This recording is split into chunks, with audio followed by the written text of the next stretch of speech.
To be a successful entrepreneur, you are going to have to learn to deal with failure. There is no way around it.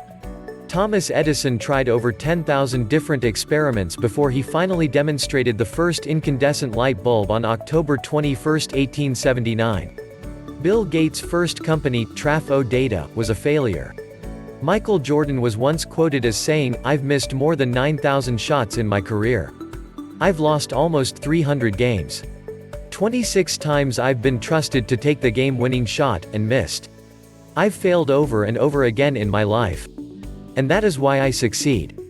In my short stint as an entrepreneur, I've failed more times than I can count. I have also had my share of success, but it's not even close to equal. The failures far outweigh the successes, and I'm sure I have a lot more failure ahead of me. I'm okay with that because I know that as soon as I stop failing, I have stopped trying to innovate. It's the nature of the business of being an entrepreneur, and of success in general. If it were easy, everyone would do it. It is naive to think that every good idea that you have will result in a successful business venture. I have yet to hear an entrepreneur say, "Every single idea I come up with seems to work." More likely, you hear something like, "I failed at my first 5 businesses before this one took off." Think about that for a second. 5 businesses. Sometimes the number is 3, sometimes it's 20, but the important point is that most entrepreneurs don't hit a home run with their first company. It really does amaze me, how many people have the stones to fail 5 times and still start a 6th business? You have to be supremely confident and treat those previous 5 times as a learning experience for the 6th.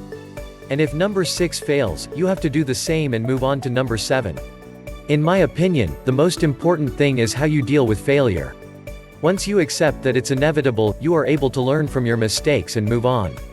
It's easy to let the failure consume you, not so much because you are pessimistic, but more so because it is hard to see something that you poured your heart and soul into be ignored or rejected.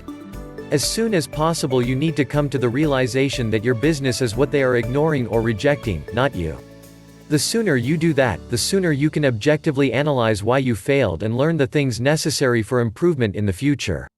Failure isn't easy and it is extremely frustrating, but it's a necessary part of success. Don't believe me? Ask Thomas Edison, Bill Gates, or Michael Jordan. Okay, asking Thomas Edison might be a little tough, but you get the idea.